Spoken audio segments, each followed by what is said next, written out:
leather gloves, we're slapping in hands. Popcorn and peanuts, we're working the stands. Pink cotton candy, love on a stick. Was chasing the beer that circled the lips. Play ball, play ball. Roll up the bases and smack it right over the wall. Play ball. Play ball. And we're back. Welcome to Laughter Saves Lives. Live here on Strong Island Television, Paradise Studios in beautiful Massapequa, New York. Our backdrop here is my old firehouse in Maspeth, Queens, where I lost some of my brothers on 9/11. And that's why we do this, what we do. And today's show is brought to us, that's true, by Barasch and McGarry, lawyers for the 9/11 community. Thank you, Rich. Yes. Thank you, Rich. So 2 weeks. Do you miss me? Like, when it's 2 weeks, do you like have days where you go, I need a little Johnny? Because you can call me. Right. You never do. I did. I do call you. You do call me. I called you when you were in Dallas, and that was 2 months ago. No. Where were you just at? I was in Washington, D.C. watching Mets, Nationals, my hair is Metsies, 10-1. Was it 10-1 that night? The Mets. We were looking at the team. We're going, is that the Mets? You know, because they were winning by so much. Yeah. But good time was maybe had by all. The air is better for them in Washington, and it'll be the Washington, D.C. Mets. But hey, Patrick, how you doing, brother? Hello. It's Johnny Plug time. Patrick McDonald, our biggest fan. All right, 2 weeks. Yes. Keep it tight, like I said before. 2 weeks. Yeah, you were saying. Well, we did this to you a few weeks ago, and you got upset at me because I cut you off. Yeah. All right, 2 weeks. It's a lot of time. Yes. Give me two things that happened in these 2 weeks that you were like, wow, I got something accomplished. I did something good. Or something good happened to me. If you want me to do my 2 weeks, I got off of a cruise ship. I was on a big cruise. Do you ever do any of these vacations? I never was on a cruise, but I hear great things about them. All right. Yeah. So you went on a cruise. Yeah, we did that. We had two horrible comedians were on board. Two horrible comedians. I was itching to get up on that stage. Right. And one other thing. Yeah. One other thing that happened to you in the last 2 weeks that you can say, wow, this is great. So far, the first one is cruise. Yeah. You're going to be embarrassed when you hear 9 days. mine. I was in San Juan. I was in St. Martin. I was. Oh, you want to hear mine? Yeah, let's hear okay, yours. I saved 2 lives. You did. 2 lives in That's those 2 big. weeks. So let's read really ready. And What did you do again in those 2 weeks? Relax. So I went on a cruise. No, I didn't save 2 lives. Here's 2 big things that happened to me in the last 2 weeks. And what was that? Went to Wendy's for the first time in a long time. Triple berry Frosties they have now. Yeah. Bada bing, home run. This is fantastic. Did you try the No, I go to Wendy's, our future sponsor. Let me write Wendy's, we want you. Triple berry Frosty. Number 2. Yes. And what was the other thing you did? You think it'd save a life now? The second one? Yes. I had a Chicago hot dog at Sonic. Never had a Chicago hot, even when I was in Chicago. That's like all the works on that, right? Did you ever have one? Yes. I didn't think I was going to enjoy it. Delicious. My son gets it, the foot long. I didn't get the foot long. Oh. I didn't get the foot long You this got time the because I little wanted to tiny get one dog New York, one dog Chicago. So those Which are was better? Ooh. New I would, or Chicago? I would say a New York dog. It's just Yeah. it's just home. Yeah. You know what I mean? I feel like home. Mustard and sauerkraut, right? Oh wait, now I'm glad you said that. No, you can't just say mustard and sauerkraut. If you want to eat a New York hot dog, it's gotta be spicy mustard. Can't be the freaking yellow mustard. I'm sorry. French's 7-Eleven has no spicy mustard. Yeah. You will never see me buy a hot dog at 7-Eleven. Yeah. What is? I wonder what the big deal is with people, restaurants getting Goulden's mustard, right? They never. What about the horseradish mustard? The boar's head. Is that good? No, oh yeah. I do like Sabret's mustard though. Sabret off the truck. Yeah, good. That it's a spicy mustard. Spicy mustard. Yes. New idea for Laughter Saves Lives. Tell me if you like it. Butch hates it. Let me hear it. I am going to buy a laughing fire hydrant costume, so somebody like the Mets mascot and stuff can wear it at special events. Butch thinks it's a terrible idea, but then when I closed, I said, and Rich Walker is going to wear it. Yeah. That's Rich's new position with Laughter Saves Lives. He's going to be the laughing fire hydrant in the hot, sweaty costume. What do you think? No good? I love it. Yeah. You know why? Because it ups my money. All right, you stop Les Deegan in the audience, egging him on about money.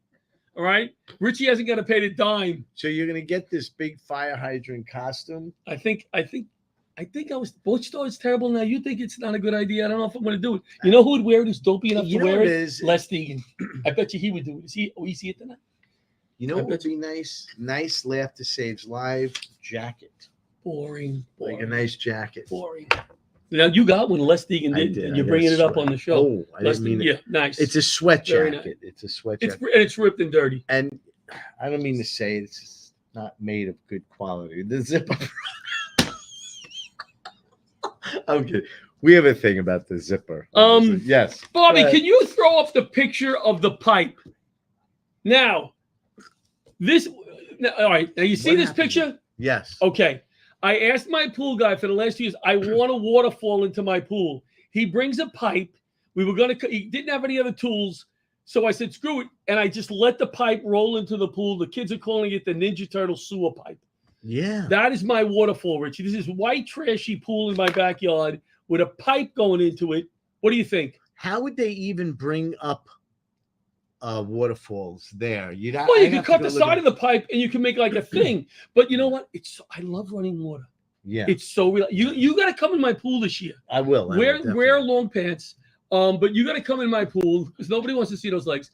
And we can make the waterfall. So and relax. We can sleep. I'll make you a hot dog with spicy mustard on the grill. Have a barbecue? Yeah, absolutely. We don't have a barbecue. Oh, can I go back to the Washington D.C. trip? Yes. Tell me what happened there. I left the house. I didn't want to deal with traffic. Brooklyn, Staten Island. Left the house at 4:30 a.m. Right. Get to the hotel in Maryland, 9:30 in the morning. I'm exhausted. I say to the lady, first of all, you know who I am? I said to her, right? She goes, you're a nobody. I go, you got it. I said, can I have my room ready early? Not 4 o'clock. Check-in. Can you have it for me? She goes, oh, we don't normally. I go, come on. We used to be a diamond member. So I go, I'm going to go out and shop. I come back at 11:30. You got a room? She goes, we don't have any rooms. Let me call the lady. I said, you see that chair? I'm falling asleep in that chair. Do you want an old guy laying in your waiting room? She was laughing. She goes, all right, I'll let you know. I fell asleep for a half hour. I was exhausted. Lobby. And then I got the room. early. 12. Took a nice nappy. Yeah, you got it. Let's go Mets. Let's go Mets. What else do we got? So that worked for you that you used to be a Diamond Club member. I used to be. Before I was a Diamond, I parked in the Diamond spots because I figured there were days that when I become a Diamond. Now, what was it? Choice Hotels? What was it? No, I'm a Hilton guy. Oh. Hilton. Get the free breakfast. Oh. And you know what? They don't give the free breakfast anymore in the Hilton Garden. They just give you $10 off. I don't like how the hotels you have to get there like by 9:30 now. Like you can't. Whatever happened to 11 o'clock? 9:30. I'm at that breakfast at 7:30 after going to the gym. Wow. That's you gotta look like this just sitting around. Come on. What else do we have to talk about here? Oh, this is embarrassing. Yeah. What happened? We bought a new. If my wife is watching, please just turn the TV off because she's just going to get mad at me. She buys a chair. She buys what I call the control tower chair, where you sit in, you press the button, legs come up, right? Yeah. So she buys the chair, and a few months later, she has towels on her all the time. When she's looking at it, and she goes, it's stained. The arms are stained. And I'm looking, and I'm going, not really. You got to look at a certain angle. I'm going to call the service guy. Yeah. Okay, I'm coming look at it. Guess who was home when the service guy came? You. Me. He goes, so what's the problem with the chair? I go, I don't know. I go, turn that light off and just look at an angle. Tilt your head. Well, hold on. Let's lower that light. Yeah, I had to get the perfect light, the perfect thing. And he says, oh, we're not going to fix that. I said, thank you. It was a stain. It wasn't a stain. I think it was like a matting. Am I using the right word? Matting. Yeah. They didn't fix it. Interesting. How often do you get your teeth cleaned? Twice a year. It's disgusting. No, that's a normal person because you brush your teeth every day. You floss. Religious. And floss peroxide gargle. See, now I'm not good with that stuff. Yeah. So when I went, she did. She goes, John, why don't you come every 3 months? I said, yeah, that's good because I'm not good at flossing. I went again about 3 months. She goes, why don't you come every 2 months? I'm down now to once a week. I'm going to the dentist to clean. It's great. I don't have to brush anymore. I don't have to floss. I don't do anything. It's perfect. I just go to the dentist once a week and get it cleaned. So I'm on day 6, so don't stand too close. Did you do Larry's cooking show, the insect guy? Larry, you know Larry, the insect guy? No. He does a cooking show. He had Peter Bales on. He fed a whole room of people. Had me on this week. Oh, in Jersey? No, he's not in Jersey. He's right over here. What a ball I had. But the thing is, I'm not a chef. Right. I don't know the terminologies. Yeah. So I'm sauteing things up, and he goes, well, how long you cook them? You cook them until the onions are salice. I don't know what the frig I'm saying. Until But let me tell you, we sat down afterwards. It was my red bell pepper regatta salata, and the cameraman and Larry. Nice, delicious, delicious. I'll get you the recipe if you want. Yeah, delicious times. Anything else you want to add? We have like 5 seconds. We have a big show today. Are you kidding? We do. We have a great show. We have a great show. Yeah, 2 wonderful guests. We have an author on. We have a celebrity. We kind of have 2 authors. He's a bit of an author too, Dean. I think he wrote some things. Yeah. 2 authors. Yeah. We should read the bio. Star. We should read the bio, right? All right. And we also have somebody. You've got plenty of time, guys. You've got time. Handsome. Look at these handsome guys. You've got time. Let's do, Bobby. Let's do our flyers. Yeah. Throw up our flyers. Tell everybody. We have some good shows coming up. We are back at Northport Veterans Hospital. My favorite. We're going to be in the nursing home section. It's building 92. There it is. The comics are not on the flyer, but here's who we got. We got Peter Bales yesterday. We landed Peter Bales. Yeah. We have, I think, Roseanne. Not Roseanne. We have Claudia Bonavita. Yes. Bonavita. We have Peter. We have John Butera. Yeah. And we have one other comic. Are you on it last thing? No, one other comic. It's gonna be nice. It is Roseanne. It is Roseanne. According to the brand new flyer, it is Roseanne. Not Roseanne. It's not Roseanne. Roseanne, Claudia has an affair. John Butera and Peter Bales. Next flyer, just the next flyer. But you did ask me to do that. Because I knew you were unavailable. I spoke to your daughter. Right. Here's the thing now with you, because you get very insulted when I don't put you on a flyer. When I don't put you on a show. Oh. And I know because you're over here. You say you kind of do. You send me little messages. Don't think I care. You send me little friggin' messages, right? So here's what I'm going to do from now on to make you feel better. I'm going to ask your daughter, who's producing here now, when you're not available, and then I will invite you to those shows, and you'll say, wow, I wasn't available. LaRocchi's asking me, and then I still don't have to put you on shows. Gotcha. I love it. It's a good plan. Any other flyers? What do we got? Oh, we're working with Aragona Comedy. Our Heroes Comedy Night. Great. It's going to be a great night. We have a bunch of heroes on the show. Santo used to be at AMT. Roseanne, I consider our teachers heroes. That night I was available. Brian, Paul. Right, but we said heroes. And John Butera is filling in. We have July 12th. This is Domenico's. I was open July 12th. You did this show already, Domenico's, remember? She requested me back, the owner. I remember. No. She said, please do another show and do not ask Rich again. No, you said, I'll be back. And she goes, no. That guy. I was right there standing next to her. That guy want back.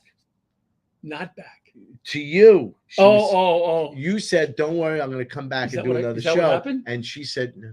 That guy not back. I want him back. All right, so Richie's still not doing the show after all. Laura Patton, hello, Laura. Yeah. Oh, look at that. Rich, you are a hero to me. Look at that. You must have booked her on 2 or 3 shows. How many shows did you book Laura on? I sit here Wednesday after Wednesday after Wednesday. Bart's Brigade. Yes. You told me you couldn't do this show. We're going back to York, Pennsylvania. Our mental health organization, Bart's Brigade. Bruce Bart's his son. He's been on the show, committed suicide. He was a veteran, started this wonderful charity. Second show, we're going back to York. Oh, I can't do that. Yeah, he asked for Richie, and Richie said he does not do veteran shows. So I think that's it, right, for our flyers? Look at that. That's a very big show, by the way. You've got you've got Tommy, you've got Joe Conti. I mean, that's a big show. Yeah. That's a headliner show. And me. Thank you. I said you. I said headliner and me. He said you were first. Let's go. Yeah. Let's go to commercial. Quick. And straighten out this mess. Yeah. Bring in our first guest. No, you have a quick one? No, that's good. All right, let's go. We'll be right back.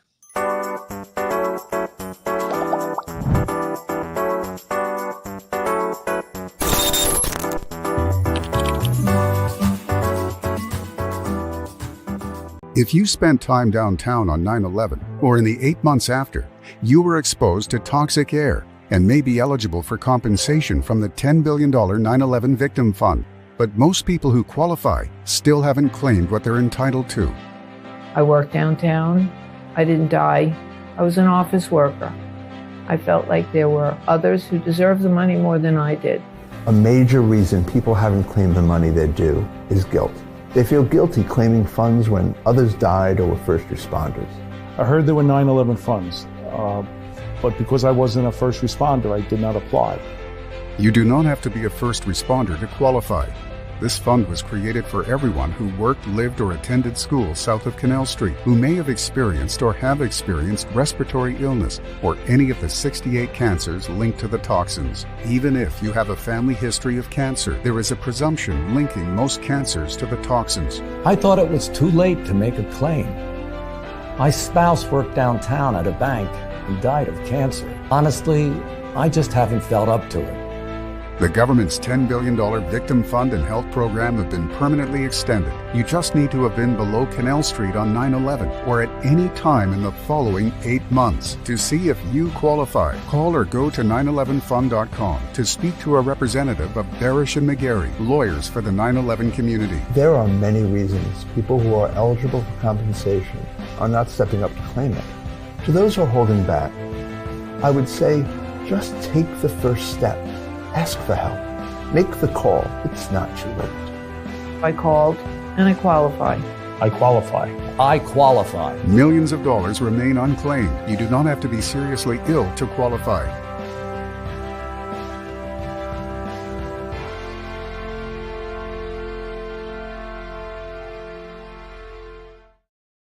We're back with Laughter Saves Lives. Live.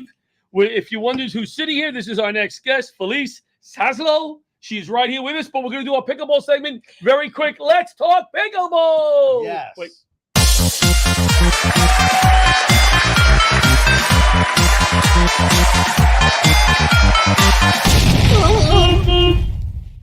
Felice is doing the serve tonight. Get it up there. Over the less. Beautiful. Woo! This week, Laughter Saves Lives team went 2-3, playing the best teams in the league. Yes. We are set up for the playoffs. We're in 7th place. We're in the B bracket. Tough week. Good teams. One team smashed Livy in the face. They hit the ball. Livy hopped the net.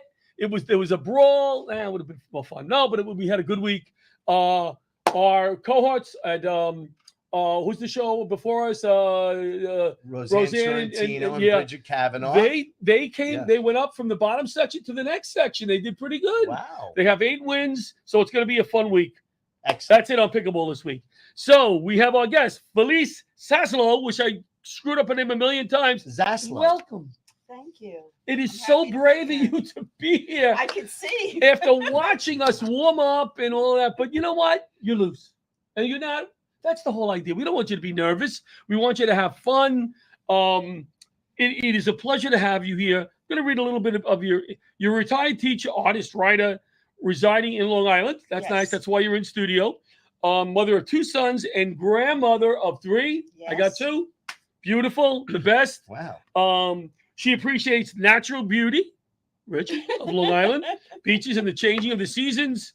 Now, you lost your husband on 9/11. I did. Tell us a little bit about your husband, and tell us also, since we're based on comedy, tell us the time if you want that he made you laugh.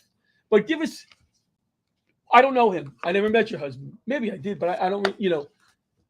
Introduce me. Tell me about hubby. He had a very dry sense of humor. Okay. And as long as he could play paddleball in the mornings on the weekend, he did whatever I wanted the rest of the day. Look at that. That's for up here. That's why when I play pickleball, it's for up here, And he might be even playing pickleball if he was here today. Probably would. He was a big paddleball player. He played in a lot of tournaments. Yeah. Wow. Yeah. Good. Paddleball is just against the one wall. The Paddleball. the guys on the court after Ira passed had a moment of silence in his memory right there on the court. Oh, yeah? Wow. That's All right, nice. so very, very interesting. But you went on now to write a book. I did. Now, you know, I'm sure there's a lot of books written about 9/11. Why did you write this book? Okay, so I have always It's written. Right there, hold on, by let's the hold way, up your book. from here, From here. right?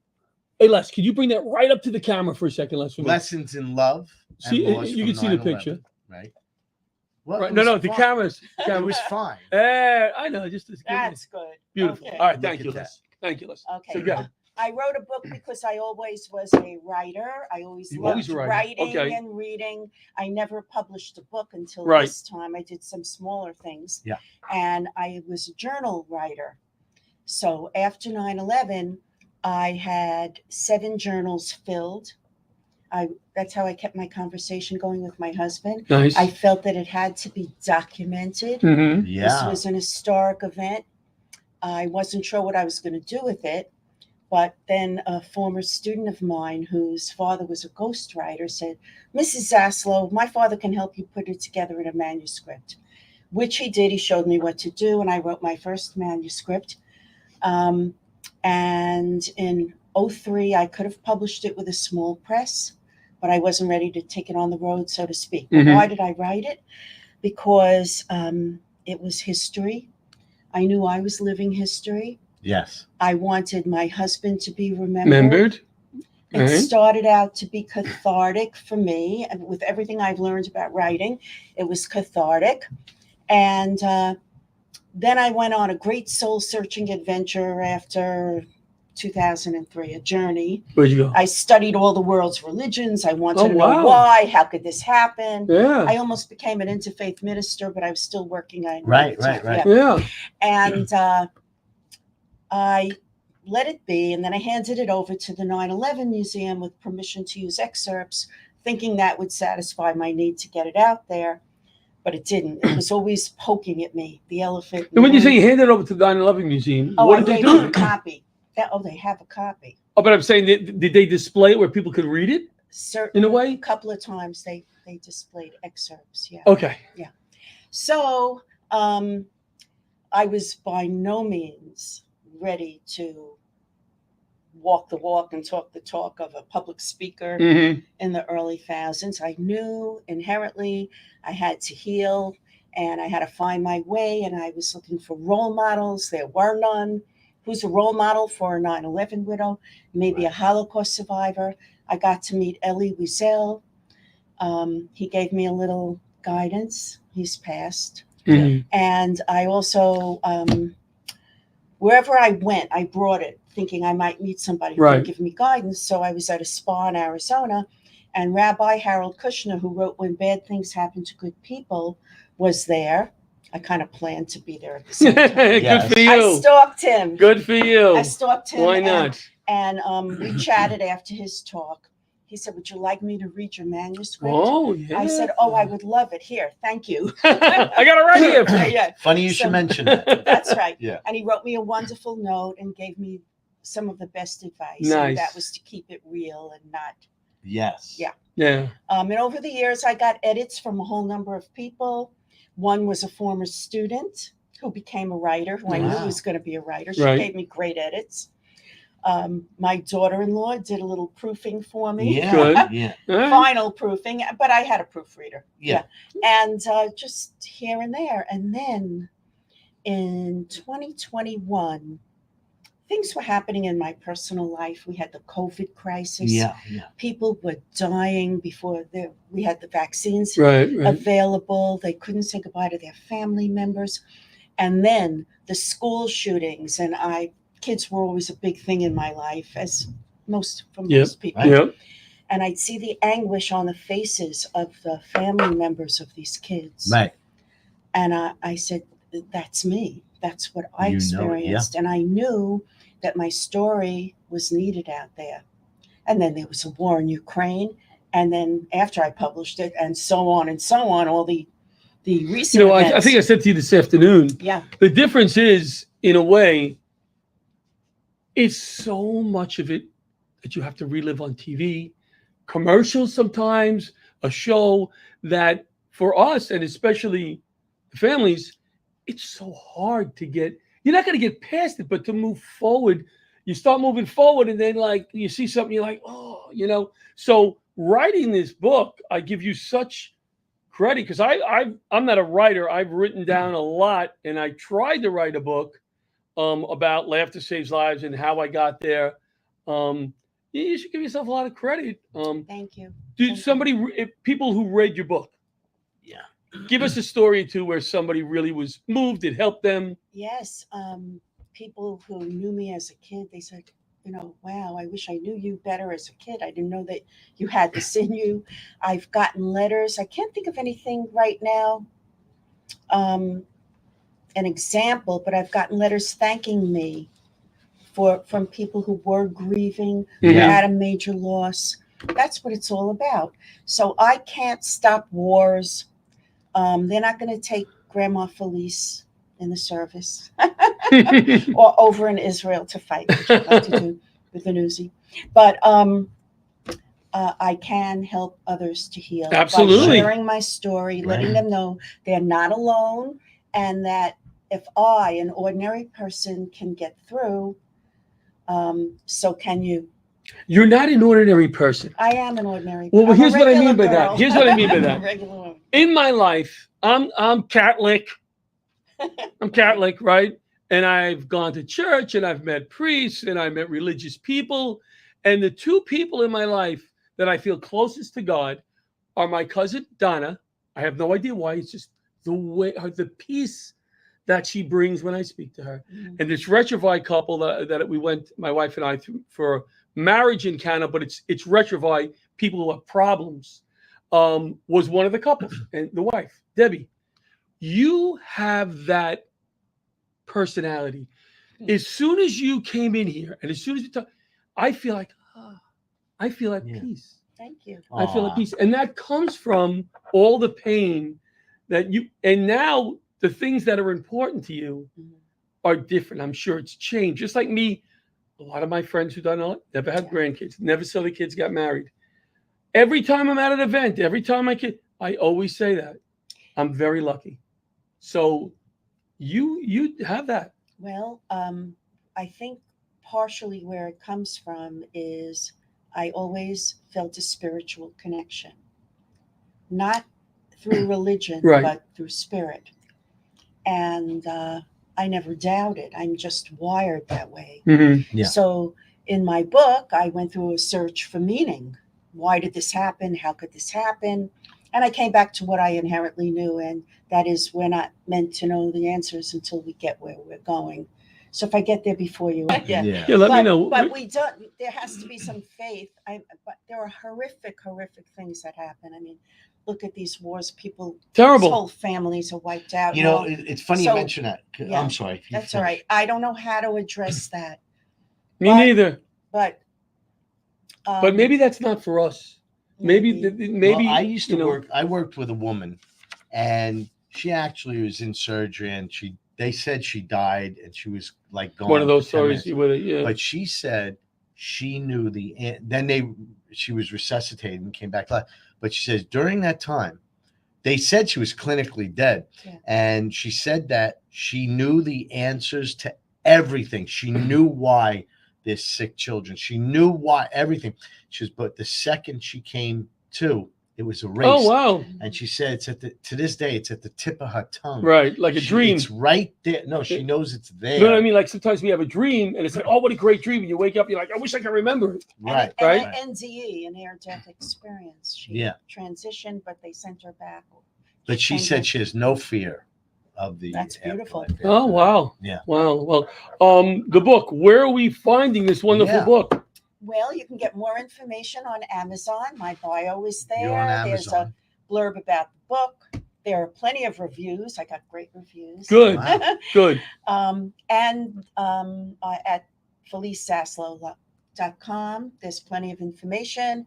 And LAS, the last name is ZASLOW. Yes. And here's like you could have been. And here's what I would like to offer you. Whatever. I would love to see you again. Yeah. And I would love for you to come to our Laughter Saves Lives Almost Gala, November 22nd. Come and laugh. We'll give you a heavily discounted ticket. It might be free. It might be $5. Oh, yeah.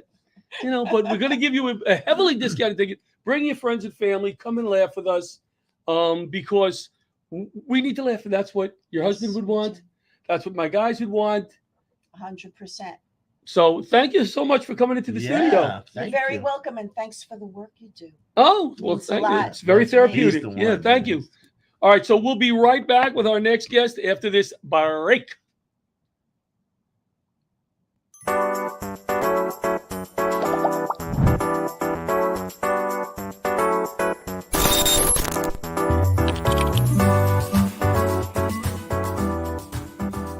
Hi, I'm Arthur Lee, founder, CEO, and inventor of LifeVac, a simple rescue device that can save a child's life in a choking emergency. All these people were saved with LifeVac. People may not realize that on average, 14 people a day die from choking-related incidents. Every 5 days, one of those is a child. As simple as place, push, pull. To learn more, please visit LifeVac. When disaster strikes, call Bullifus Restorations, Long Island's leader in all property damage restoration. We provide fire, water, mold, and soot cleanups with hands-on expertise. Our 24/7 rapid response ensures the smoothest and fastest path back to normal. We'll coordinate the entire process from cleanup to repairs, even help filing your insurance claim. We're insurance claims specialists and are committed to getting you back to pre-loss condition. Bullifus Restorations, the disaster experts you can trust. Stephanie's. And we're back with Laughter Saves I'm looking at my phone. Live here at Strong Island Television Paradise Studios in beautiful Massapequa, New York. Back with my co-host, the wonderful, the handsome, the skinny-legged Rich Walker. Great guest. Was she not fantastic? She was fantastic. Oh my God. Loved her. Just a sweet lady, sure sweet lady. More of her. I'm sure because she's sitting right over there listening to us. So our next guest, very, very interesting. Yeah. All right. He was one of the regulars on the old popular show. I shouldn't say old, right? I should say the show Little House. Iconic show, is the word I can't say. Americana, even. This show is. You want to bring him out? Yeah, I could bring him Bring out. You may know him. He played Almanzo on the most famous show, one of my favorites as a kid. Really? Yes. Little House on the Prairie. And we have tonight Dean Butler. Dean Butler. Let's bring him. Hey! Hey, how are you? Dean? How are you? Good. Thank you so much for coming on our show. Oh, listen, I just listened to part of your last segment. John and Rich, what a service you are providing for so many people. Thank you for your service. And I understand in your audience, huge numbers of first responders. Yeah. Thank you all for your incredible service to your communities, to our country, all of it. Thank you very much. Fantastic. Can we end the interview right there? We're done. That's it. Good night, Dean. We were shooting for that. That was very nice. Very nice, Dean. So, unbelievable bio here that we were sent today. Yeah. Richie. Now, Richie, my wife. I grew up. My wife loved the show. Yeah. She may be zooming in to ask you a question. I told her she could. Okay. But was that the highlight? I mean, Little House on the Prairie. How could you do better than that, right? Well, Little House has been an incredible thing in my life, and mainly because you're doing a television series that is obviously in its time a very popular show. I don't think any of us anticipated who were doing it, the life that it would have following its time on NBC. We are celebrating 50 years of Little House this year. That's amazing. Little House has never been off the air in the United States in 50 years. It still airs in over 140 countries around the world every single day in 40 plus languages. It's just the incredible gift. None of us could really have anticipated this, although Michael Landon said to us all, now, he said, people will be watching and loving this show long after we're all gone. I didn't even remember because I was 25. At 68, I believe it now. You know, Dean, it's funny because you guys didn't realize how popular that show was. Richie and I were just talking. We think this show is going to be on the air, our show, for 60, 70 years, right, Richie? Showing reruns. Yeah. So we have vision. We have that vision here. Or at least a month or two until at least after a month. Yeah, we die. At least a month or two. Yeah. So now how old were you when you started shooting Little House on the Prairie? So I was 23. I had just graduated from college. Yeah. Oh, wow. I just graduated 2 days before I started on the show. 2 days after my 23rd birthday, I start this great adventure that has really shaped in so many ways the rest of my life. Yeah, I would have to. I have a question about kids. Do you want to ask? Can I ask? Well, Go ahead. we're going to stay. Are we on the topic of Little House on the Prairie? Now, that you are also a Broadway actor. Right. I did Into the Woods on Broadway at what was then the Martin Beck Theater on 45th Street for a year, and absolutely loved it. It was amazing to work in New York. As a kid, I never dreamed that I would had any thought that I would get to Broadway and do anything like when that opportunity presented itself. You know, you just sort of take a deep breath and say, "Yeah, I'm going to step into that." And I had an amazing time. It was a spectacular transition between theater and television for you. What did you enjoy more? Because sitting and waiting, right? Well, that's true. There's a lot of that. There's a lot of sitting and waiting. There's no question when you're working in front of a camera. What's great about working in front of a live audience on the stage is that and people said this, and this is a truism that's been out there for a long time, that the stage is an actor's medium, that film and television is director's medium. Okay. When the actor is on the stage, you are in control of what happens. You are totally responsible for this succeeding. I mean, at least you're part of it. Yeah. You are responsible for making it work. I mean, that's so true in the work that you've done. You and your guys, when you're doing what you do, you are responsible. You are each responsible for yourselves and for others, and you have to make it happen. On the stage, actors have to make it happen in front of an audience. Hopefully it's not really as dangerous as the work that you do, but we are all responsible when we're out there doing that work. And it's really exciting. It does get your heart pounding. Oh, yeah. There's a lot of he did some stage acting. I know you can relate to that. Yeah. Richie did stage acting. Like they say, stick to the script, Richie. You know, I want to. You know, it's so funny because I said I wanted to question, and you said let's stick on Little House on the Prairie. Then we were talking about that time. But here's what I wanted to ask you. Go ahead. Because there's so many stories. Who was the youngest actor on the show? Oh, the youngest at the time. I mean, I guess really the infant that played my baby daughter Rose. Now, you know, Little House is based on books. It's based on a true story. Rose Wilder was born when young Rose was with us. I think she started at I think she, 2 months, 3 months old. When she started working with us, just wrapped in a blanket and being a sweet little girl, and that was what she was youngest. What I was trying to get at is you hear all these horror stories about years ago about how many hours kid actors worked. Was looking back. Well, you were in your 20s. Yeah, right? Yeah, he was in his 20s. I was in my 20s. Yeah, looking back to what they do now, did any of that go on? I'm not looking for abuse. I'm saying, did some of these kids work long hours? We're restricted to working. They could work a total of 4 hours a day. That's it. And they had to go to school for a certain number of hours each day too. So you could not have a child in front of the camera all day. That just wasn't possible. You couldn't do that. And there were social workers on the set that kept everybody straight on that. I think our company was really good about that. We had so many kids on the set and there were a lot of parents there. watching. Everyone was pretty cool. You could talk to kids. I think they tell you they had a great experience. Yeah, That's nice. That's nice. By the way, I want to get to the crux of this, the meat of this. You are known as the actor that received or gave that first kiss to Melissa Sue Gilbert. Kiss that kiss. No, actually, no, not and Melissa Gilbert. Yes, not Melissa Sue Anderson played her sister Mary. Melissa Gilbert played Melissa Gilbert. Right. Yeah.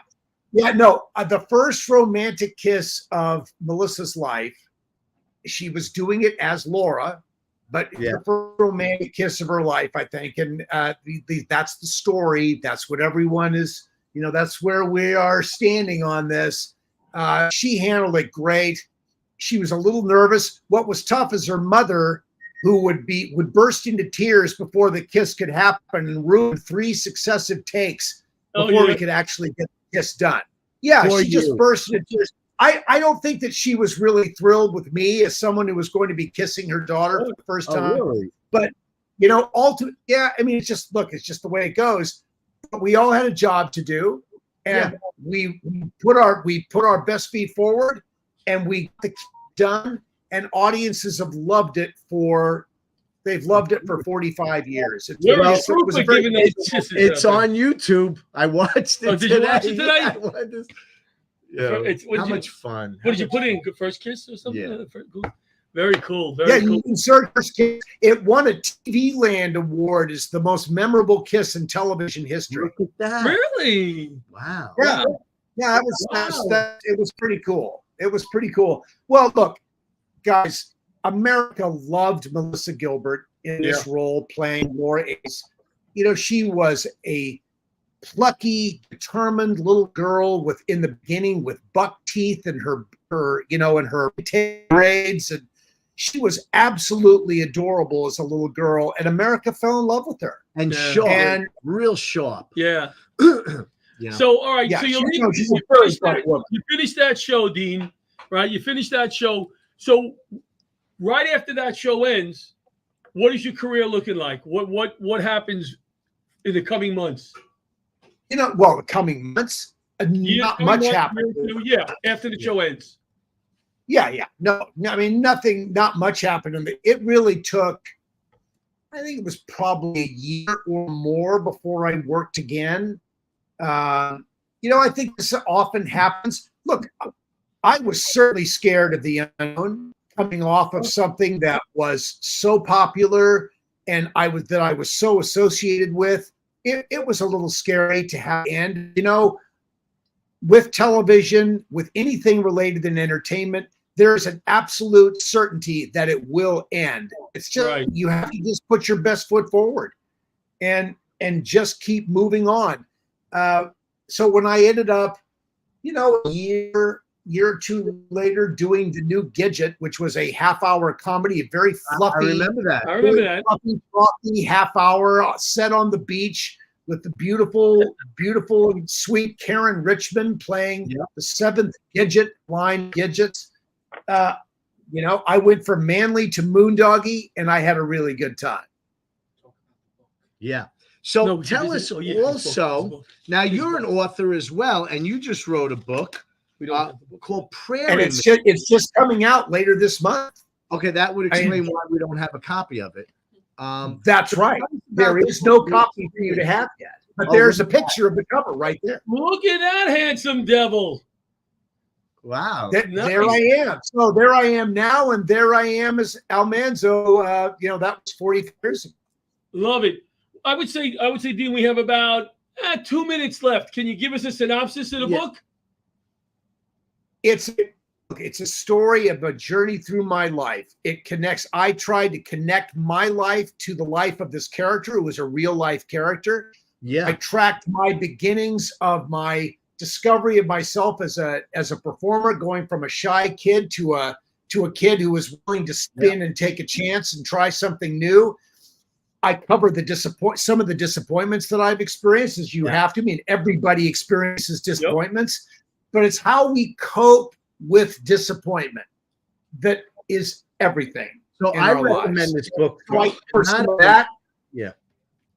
So I mean, that's. Go ahead. No, go ahead. I was going to say, I recommend this book for not only everybody that's a huge fan of the show, but also actors today, actors and people in show business that will now see the other side of the camera and the life of a real actor. We only, especially us, the average, we only see one side. We see the TV go on, doing great work. Yeah, exactly. We don't see the hours and the years that lead up to it, you know? So this kind of book is to me sounds very interesting. I would love to read it. And where can we find it? So it's available now for pre-order on Amazon and at barnesandnoble.com. But yes. I hope that people who, if you're interested in it, if you've been a lifelong Little House fan, or if you're just curious about the life of an actor, but I think this book is really for Little House fans more than anything else. If you're a Little House fan, I hope you'll walk into your favorite bookstore and ask for it. Right. There will be a Kindle version of the book that will be downloadable, and there will be an audio book available as well. Very so nice. it was recorded about 3 weeks ago, and I'm really excited about that. All right. Let me opportunities to read Prairie Man. Let me tell you that it's been a pleasure having you on, opening up and giving us the props that you did. That meant a lot to me. You know, you saying nice things about us, coming from somebody like you. Thank you for taking the time, and I look forward to reading the book. Thank you so John much. And Rich, thank you for everything you do. Thank you, sir. Honor and treat. Thank you. Good luck Beautiful. out there. Yes. That was so interesting. That's you know, beautiful. we see these stories and you meet the people and you're like, that is a nice guy. You know what I'm saying? You hear the stories They're real about people. They're real people, you know, just who made it and been successful. All right, we're going to go to break. We'll be right back with our special guest. The hint is Moses. That's your hint. Yeah.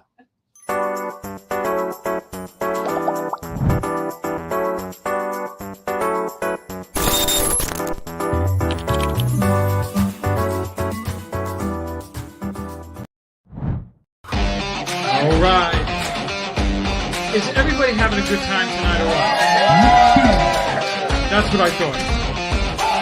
All right, so we are live, Paradise Studios, New York. Give yourself a round of applause for coming out tonight. Woo!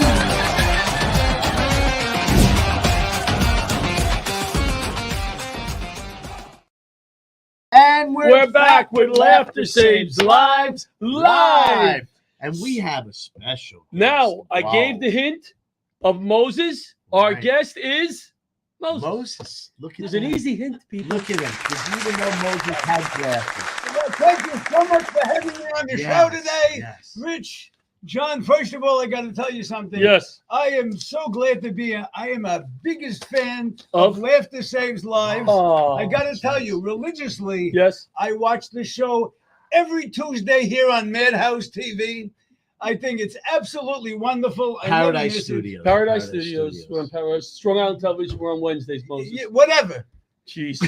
How did the things ever get there? The Listen, tablets. you are, 4,000 years old? Are you kidding? 4,000 You look good. years You look old. great. How do you look so good? I got to tell you, first of all, I eat right. Good. I exercise. Oh. I wear a Fitbit. I do a lot of steps. I don't know Yes. if you're into that, Yeah, John. you know I am. At all. Also, I'm happily married for 3,000 years. Oh, 3,000. Wow. That's right. Wow. What took you so long? That's 1,000 years Right. single. And I'm blessed. I'm Very blessed. I'm Yes, you blessed. Very are. blessed. That's great. Yeah, so that was the joke on that one. Yeah, by the so- way, I see you're holding what looks like a tablet. Where's your staff? Staff? Yeah. No, I don't have a staff. I work alone. Oh, the staff, you get to play on yeah, words. That's right. No, that's right. I did. Look, when I I'd freed say- the Jewish slaves, I did that all by myself. Yes. All right. I didn't hire anyone. I have a very low overhead, no payroll. The profit margins were sky Right, we high. got the joke. So I don't need a staff. All Did I right, overplay that joke, ladies and gentlemen? Don't Okay. beat it into the ground, the joke. Yeah. We delivered it beautifully. Shabbos. You pronounce that right?